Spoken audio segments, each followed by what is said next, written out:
അങ്ങനെ ഒരു ഇൻസിഡന്റ് ഇപ്പൊ ഇല്ല. അതെന്താ എഴുതിയേക്കുന്നത്? നോ, അങ്ങനെ ഒരു ഇൻസിഡന്റ് ഇല്ല. ഇല്ല. ഓക്കെ. ഇതെന്താ വികാസ് എഴുതിയത്? മകൾ, അതെങ്ങനെ ദുഃഖമാവുന്നത്? ഷെറിലിന്റെ ഒരു മോളുണ്ട്.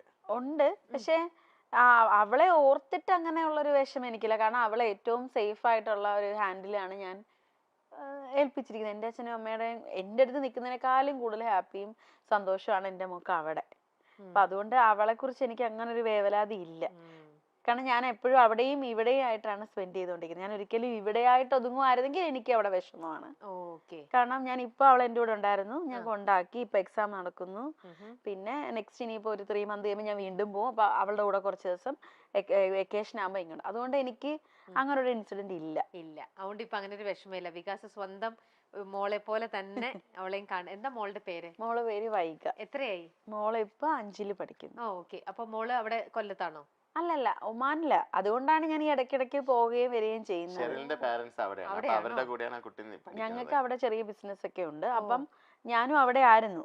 അപ്പൊ ആഫ്റ്റർ കല്യാണ ശേഷമാണ് ഇവിടെ. ഇപ്പൊ ഈ 1 year മാത്രമേ ഉള്ളൂ ഞാൻ പോകാതിരുന്നത്. ഫുൾ ബെഡ് റെസ്റ്റ് ആയതാണ്. ഇപ്പൊ ഞാൻ അതാണ് പോയതും അവിടെ കൂടെ ആയിരുന്നു. മോള് എന്റെ കൂടെ ആയിരുന്നു ഇവിടെ. 2 months ഇവിടെ ഉണ്ടായിരുന്നു. ഇപ്പൊ വെക്കേഷൻ കഴിഞ്ഞ് സ്കൂൾ ഓപ്പൺ ആയപ്പോഴാണ് കുഞ്ഞങ്ങോട്ട് പോയത്. ഇനിയിപ്പൊ ഞാൻ ഇനിയും ഒരു ഓണം കഴിഞ്ഞ് 3 months കഴിയുമ്പോൾ പോകും. കാരണം അവൾക്ക് വരാൻ പറ്റത്തില്ല, അവർക്ക് ആർക്കും. അവൾക്ക് എക്സാം നടക്കുന്നുണ്ട്. പിന്നെ ഇവളുടെ ഫസ്റ്റ് ഓണം ആയതുകൊണ്ട് അവളുടെ അച്ഛന്റെ കൂടെ വേണമല്ലോ എന്ന് പറഞ്ഞിട്ട് ഞാൻ വീടും പുതിയതല്ലേ, നമുക്ക് അടച്ചിടാൻ പറ്റില്ല. അതുകൊണ്ടാണ് ഞാൻ ഇപ്പൊ 5ാം തീയതി എത്തിയതേ ഉള്ളൂ. അത് ശരി. അപ്പൊ ഞാൻ അവിടെ ഇവിടെ ആയിട്ട് ഇത് ടാലി ചെയ്ത് പോയിക്കൊണ്ടിരിക്കുന്ന ഒരാളാണ്. അങ്ങോട്ടും ഇങ്ങോട്ടും പോകുന്നതിന്റെ ഒരു ഇത്. അതെത്രയായാലും ഇതും കുഞ്ഞു മോളല്ലേ, താമരനെ കൊണ്ടുള്ള യാത്ര അത് പറയുന്നത് തൊട്ടടുത്തല്ലല്ലോ, ഇത്രയും ദൂരം പോവാന്ന് പറയുന്നത് അതിന്റെ ഒരു ബുദ്ധിമുട്ട്. ഓക്കെ. എന്തായാലും നമ്മള് അതുകൊണ്ട് നമ്മൾ പനിഷ്മെന്റ് തരുന്നില്ല. വൈഗക്കുട്ടിക്ക് വേണ്ടി, വൈഗക്കുട്ടിയുടെ കാര്യം ആയതുകൊണ്ട് അമ്മയും സേഫായി അച്ഛനും സേഫായി, അവിടെ നമ്മൾ പനിഷ്മെന്റ് കാര്യങ്ങളൊന്നുമില്ല. ഓക്കെ. വികാസിന്റെ സ്വഭാവത്തിൽ ഒരു തിരുത്തൽ വേണമെന്ന് ഷെറിൽ എപ്പോൾ ആവശ്യപ്പെടാറുള്ള ഒരു കാര്യം അതെന്താണ്? കുടുംബ പ്രശ്നമാണല്ലോ. മനുഷ്യൻ നിങ്ങൾക്കൊന്ന് നന്നായി കൂടെ? വികാസ് ഒന്ന് ചേഞ്ച് ആവൂ. എന്താണ് വികാസ്? നിങ്ങൾ എഴുതിക്കോ, സത്യം എഴുതൂ. ഷെറിൽ സത്യം എഴുതുകയാണ്. എനിക്ക് എന്റെ സ്വഭാവത്തിന് പ്രശ്നമൊന്നും ഇല്ലല്ലോ, അപ്പൊ ഞാൻ എന്താ പറയില്ല. വികാസ്, നിങ്ങൾക്ക് ഈ ഒരു സ്വഭാവം ഒന്ന് മാറ്റിക്കൂടെ? എങ്ങനെയാ ഷെറിൽ വിളിക്കണേ വികാസിനെ? വികാസ്. അപ്പൊ വികാസ്, നിങ്ങൾക്ക് ഇതൊന്നും മാറ്റിക്കൂടി? ഇത് എന്താ ഇങ്ങനെ അല്ല എപ്പോഴും ക്ലീൻ ചെയ്തോണ്ടിരിക്കുക? എപ്പോഴും എന്തെങ്കിലും ഒരു ഹാബിറ്റ് ഉണ്ടാവും, നമ്മൾ ചിലപ്പോ പറയില്ലേ, എന്തെങ്കിലും ഉണ്ടാവും. അങ്ങനെ എന്തെങ്കിലും ഒന്ന് ആലോചിച്ച് നോക്കി, എന്നോട് പറയണ്ട, എഴുതിയാൽ മതി. ഷെറിൽ ഉത്തരം എഴുതി കഴിഞ്ഞു. വികാസ് വീണ്ടും തോൽവി ഏറ്റി വാങ്ങുകയാണ്, ഉത്തരവില്ലാതെ നിൽക്കുകയാണ്. സാരമില്ല മോനെ, നമുക്ക് പനിഷ്മെന്റ് ചെയ്യാം, നമുക്ക് പനിഷ്മെന്റ് എടുക്കാം. ഏറ്റെടുക്കുകയാണ്. ഓക്കെ. ഷെറിൽ എന്താണ് നോക്കട്ടെ? Family problems no share with others. എനിക്ക് അത് ഇഷ്ടമുള്ള കാര്യമില്ല. നമ്മുടെ എന്ത് പ്രശ്നമാണേലും അത് നമ്മളിൽ തന്നെ നിർത്തണം. പുറത്ത് അത് പറഞ്ഞ് പിന്നെ അതിനെ വേറൊരാളെ സ്പ്രെഡ് ചെയ്ത് അങ്ങനെ പോരും. ചെറിയ കാര്യമാണെങ്കിൽ പോലും നമ്മൾ പറഞ്ഞ് അങ്ങ് തീർക്കുക. അതാണ് എന്റെ ഒരു പോളിസി. ഞാൻ അങ്ങനെയാണ്. അത് മാത്രം ഞാൻ എപ്പോഴും പറയാറുണ്ട്. അങ്ങനെയല്ല, അങ്ങനെ ആകണമെന്ന്. അങ്ങനെ ആണോ അല്ലയോ എന്ന് അറിയില്ല, പക്ഷെ ഞാൻ പറയുന്നൊരു കാര്യം. ഓക്കെ. ആണോ? എന്തെങ്കിലും പറയാനുണ്ട് പറയൂ. പോസിറ്റീവ് ആണോ നെഗറ്റീവ് ആണോ? കേട്ടിട്ട് എന്ത് തോന്നി? അല്ല, ഇത് ഐ മീൻ ഓരോ ഇതല്ലേ ഫാമിലി. എന്താ പറഞ്ഞോ വികാസ്? എന്തെങ്കിലും പറയണ്ടേ? പറഞ്ഞോ? ഇല്ല. ഓക്കെ. എന്തെങ്കിലും കമന്റ്സ് ഉണ്ടോ? Good comments. പറഞ്ഞോ. ഗുഡ് കമന്റ് എന്താണ്? Family problems not share with others. അങ്ങനെയല്ല. പ്രോബ്ലം എന്ന് ഉദ്ദേശിക്കുന്നത് എപ്പോഴും വലിയ വലിയ പ്രോബ്ലങ്ങൾ ആവണമെന്നില്ല. നമ്മുടെ വീട്ടിലത്തെ എന്ത് കാര്യവും ഇപ്പൊ നമ്മളെല്ലാവരും കാണുമ്പോൾ നമ്മള് എന്താ പറയാ, എന്തെങ്കിലുമൊക്കെ നമ്മുടെ ലൈഫിൽ കാര്യങ്ങൾ നടക്കില്ല. ഇതൊക്കെ ചില ആൾക്കാർ വള്ളി പുള്ളി വിടാണ്ട് മറ്റുള്ളവരുടെ അടുത്ത് പറയുന്ന ആൾക്കാരുണ്ട്. ചില ആൾക്കാർ എത്ര വലിയ ഇത് ഡിസാസ്റ്റർ വന്നാൽ പോലും മറ്റുള്ളവരുടെ അടുത്ത് ഷെയർ ചെയ്യില്ല. നമ്മുടെ ഫാമിലിയിലെ കാര്യങ്ങൾ മറ്റുള്ള അങ്ങനത്തെ 2 കൂട്ടവും ആൾക്കാർ നമ്മുടെ ഇടയിലുണ്ട്. അതാണ് അപ്പൊ അത് പറഞ്ഞത്. നമ്മള് നല്ലത് പറഞ്ഞാലും അത് കേട്ടിട്ട് ഉടനെ അങ്ങോട്ടും അത് വേണ്ട, അത് ഞാൻ പറഞ്ഞോളൂ. അപ്പൊ അങ്ങനെ ആയിരിക്കും ഇനി ചേട്ടൻ ചെയ്യുന്നത്. ഓക്കെ. അപ്പൊ എന്തായാലും വീണ്ടും തോൽവി ഏറ്റുവാങ്ങാനായി വികാസ് ഇവിടെ തന്നെയുണ്ട്. അപ്പോൾ അടുത്തത് എന്തെന്ന് വെച്ചാൽ ഇതിനകത്തുള്ള വേറൊരു പനിഷ്മെന്റ് ആണ്. പാട്ടൊക്കെ കഴിഞ്ഞു കഴിഞ്ഞാൽ അടുത്തത് ആക്ടിംഗ് സെഗ്മെന്റ് ആണ്. ആക്ടിംഗ് സെഗ്മെന്റിൽ ഡയലോഗ്സ് നമ്മൾ പറഞ്ഞു തരും, അതനുസരിച്ചിട്ട് ഇവിടെ ആക്ട് ചെയ്ത് കാണിക്കും. ഇരുന്നുകൊണ്ട് തന്നെ ആക്ട് ചെയ്താൽ മതി. അപ്പൊ ഷെറിലിന്റെ അടുത്ത് നോക്കിയിട്ട് പറയാ, നീ എന്റെ കാര്യത്തിൽ ഒന്നും ഇടപെടണ്ട, എനിക്കറിയാം എന്റെ കാര്യങ്ങൾ ചെയ്യാൻ.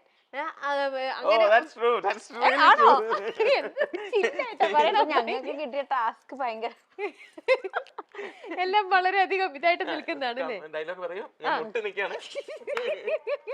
ഓക്കെ, ഞാൻ പറയുന്നത് ശരിയാണോ അല്ലയോ എന്ന് നീ ചെക്ക് ചെയ്യേണ്ട ആവശ്യമില്ല.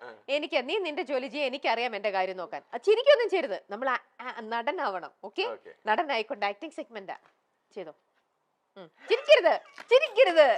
വികാസിലെ അഭിനേതാവിനെയാണ് നമ്മൾ കാണാൻ പെട്ടെന്ന് ആ പോകുന്നത്. നടനെ കണ്ടപ്പോ എനിക്ക് ചിരി ചിരി വരികയാണ്. ഞാൻ ഇപ്പൊ ഈ പണിഷ്മെന്റ് എടുക്കുമ്പോൾ മുമ്പ് പറയാൻ, ഞാൻ അഭിനയിക്കില്ല, ഞാൻ ജീവിക്കും. ജീവിക്കട്ടെ ആ കള്ള. ആ, നീ ആവശ്യമില്ലാതെ ഞാൻ എന്റെ കാര്യത്തിൽ സംസാരിക്കാവോ? ഞാനേ ഉള്ളു, നിനക്ക് പണിഷ്മെന്റ് ഇല്ല.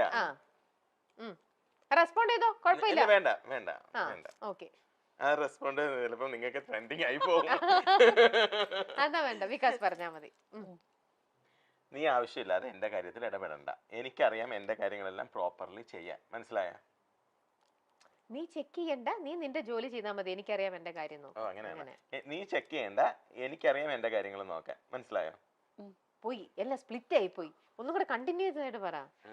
ഇങ്ങനെ നീ എന്റെ കാര്യങ്ങൾ നോക്കാൻ എനിക്കറിയാം, അല്ലെങ്കിൽ എന്റെ ഇതിനെ നീ ചെക്ക് ചെയ്യാൻ വരണ്ട. നീ നിന്റെ കാര്യം നോക്കൂ, ഞാൻ എന്റെ കാര്യം നോക്കൂ. അങ്ങനെ ഒരുമിച്ചൊന്ന് പറഞ്ഞാൽ മതി. റെഡി? എന്റെ കാര്യങ്ങൾ ചെക്ക് ചെയ്യാൻ നീ വരണ്ട, എന്റെ കാര്യങ്ങൾ നോക്കാൻ എനിക്കറിയാം. മനസ്സിലായോ? ഓക്കെ, ശരി. എന്തൊരു ഗൗരവമാണെന്ന് നോക്കിക്കേ. നടനാവാൻ പറഞ്ഞപ്പോ എന്ത് ഇഷ്ടം നോക്കിയേ. ഇത് നടനായില്ല, റിയൽ ലൈഫിലെ വികാസാണ് അത്രേ. റിയൽ ലൈഫിലെ വികാസ് ഇങ്ങനെയാണോ? വില്ലൻ നടണ്ട് ആ, അതുണ്ട്. ഓ മോനെ ദിനേശ, തീർന്നില്ലേ? അല്ല, ചോദിക്കട്ടെ ഷെറിൽ, പൊതുവെ വികാസ് ദേഷ്യപ്പെടുന്ന ടൈപ്പാണോ, അതോ മുൻഷണ്ടിക്കാരനാണോ, അതോ എപ്പോഴും നല്ല സോഫ്റ്റ് ആയിട്ട് ഇങ്ങനെ ഒരു ഉണ്ടോ? ദേഷ്യമൊക്കെ ഉണ്ടാവും, അത് ഈ വർക്കിന്റെ ആ ഒരു ഫ്രസ്ട്രേഷൻ അങ്ങനെ. അല്ല, ചിലർക്ക് ഇപ്പൊ മുൻഷുണ്ടി അങ്ങനെയൊന്നുമില്ല. അങ്ങനെ അങ്ങ് എല്ലാത്തിനും തൊടുന്നതിനും പിടിക്കുന്നതിനും അങ്ങനെയൊന്നുമില്ല. ഓക്കെ, ശരി. ഇതേപോലത്തെ ഒരു വീടും കൂടെ വികാസിന് എവിടെയെങ്കിലും കൂടെ വെക്കണമെന്ന് താല്പര്യമുണ്ടോ? ഒരുപാട് യാത്ര ചെയ്യുന്ന ആളല്ലേ, അപ്പോൾ ചില സ്ഥലങ്ങൾ കാണുമ്പോൾ നമുക്ക് കൊതി തോന്നും അല്ലേ? എന്ത് ഭംഗിയുള്ള ഒരു ഇതാണ്. അപ്പം നമുക്ക് ഈ ഒരു സ്ഥലത്തും കൂടെ, ഈ ഒരു സ്ഥലത്ത് എനിക്കൊരു കുഞ്ഞു വീട് വെക്കണം, അല്ലെങ്കിൽ വലിയ വീട്, ഒരു വീട് വെക്കണം എന്ന് നമ്മൾ ചിലവരൊക്കെ യാത്ര ചെയ്യുമ്പോൾ ഒരുപാട് ആഗ്രഹിക്കും. അങ്ങനത്തെ ഒരു ആഗ്രഹം വികാസിന് എപ്പോഴെങ്കിലും ഏത് സ്ഥലത്താണ്? ഗുരുവായൂർ. ആണോ? ഞങ്ങൾ രണ്ടുപേരും ഒന്നേ പറ ഗുരുവായൂർ. ആണോ? ഇതൊക്കെ ചോദിച്ചുകൂടായിരുന്നോ? ആണോ അല്ലേ? അപ്പൊ അന്ന് എന്തായിരുന്നു, ഗുരുവായൂർ തന്നെ വീട് വെച്ചൂടെ? ഗുരുവായൂർ ക്രിസ്ത്യൻ സഹായിച്ചാൽ ഗുരുവായൂർ വെക്കും ഞാൻ ഉടനെ തന്നെ. മരിക്കും മുമ്പ്. അതൊന്നും വേണ്ട, നമുക്ക് ഉടനെ തന്നെ ഗുരുവായൂരപ്പന്റെ തൊട്ടടുത്ത് ആ മണ്ണില് ഒരു വീട് വെക്കാൻ അനുഗ്രഹിക്കട്ടെ ദൈവം. ആ ഒരു ഇതായിട്ടും ഉണ്ടാവട്ടെ. പക്ഷെ അത് നമുക്ക് എത്രയും പെട്ടെന്ന് വേണം. അതിനെന്താ ചെയ്യാ? ബൈറ്റ് ഹോംസ് ഫോറിൽ പോയാൽ മാത്രം മതി. യെസ്, ബൈറ്റ് ഹോംസ് ഫോറിൽ പോയാൽ ഇപ്പം എനിക്കറിയാം, ഇതൊരു വലിയൊരു മാളികയാണ് ഇപ്പോൾ ഉണ്ടാക്കിയിരിക്കുന്നത്. ഒരുപാട് നാളത്തെ സമ്പാദ്യമാണ് അത് ഈ വീട്ടിൽ വന്നിരിക്കുന്നത്. ഇപ്പൊ ഉടനെ തന്നെ വീടെന്ന് പറഞ്ഞൊരു സ്വപ്നം എന്ന് പറയുന്നത് ഏതൊരു മനുഷ്യനും. പക്ഷെ അങ്ങനെയുള്ള സമയത്ത് നമ്മളെ ഹെൽപ്പ് ചെയ്യാനുള്ളതാണ് ബൈറ്റ് ഹോംസ് ഫോർ. പകുതി പൈസ മാത്രം നമ്മൾ കയ്യിൽ കരുതിയാൽ മതി. പകുതി പൈസ വെച്ച് നമുക്ക് വീട് പണി തുടങ്ങാം. ബാക്കിയുള്ള പകുതി പൈസ 50 തവണകളായിട്ട് 50 മാസങ്ങളായിട്ട് നമ്മൾ അടച്ചാൽ മതി. അതൊരു വലിയൊരു ഹൈലൈറ്റ് ആണ്. പിന്നെ നമുക്ക് പ്ലാനും കാര്യങ്ങളെല്ലാം അവർ ഫ്രീ ആയിട്ട് തരും. പിന്നെ സൈറ്റിലത്തെ കാര്യങ്ങളും ഇതെല്ലാം നമുക്ക് ഈ ആപ്പ് ഉള്ളത് കൊണ്ട് നമുക്ക് അപ്ഡേറ്റ്സും കാര്യങ്ങളെല്ലാം നമുക്ക് അറിയാൻ പറ്റും. അപ്പം എല്ലാ കാര്യങ്ങളും അറിയാം. അപ്പൊ അതുകൊണ്ട് നമ്മൾ നേരിട്ട് എപ്പോഴും സൈറ്റിൽ പോവുക, ഡെയിലി പോയി വിസിറ്റ് ചെയ്യേണ്ട കാര്യങ്ങളൊന്നുമില്ല.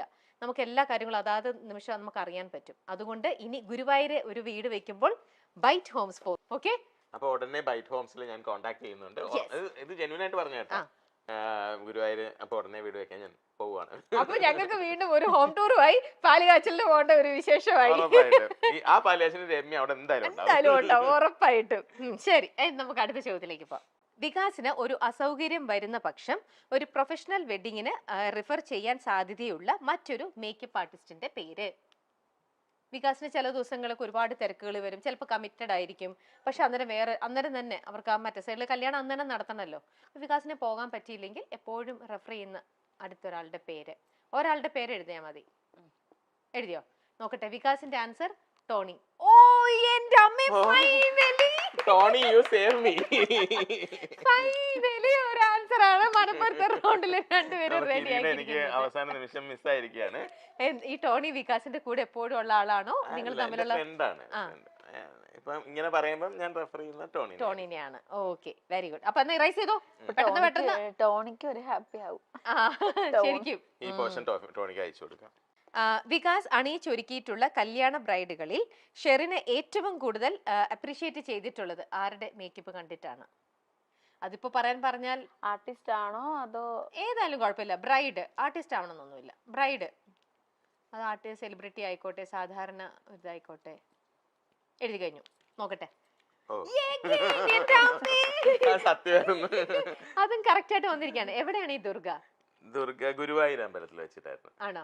ആക്ച്വലി അതൊരു ആർട്ടിസ്റ്റ് ആണ്, ദുർഗ കൃഷ്ണ. ആ ദുർഗയാണോ? ഓക്കെ.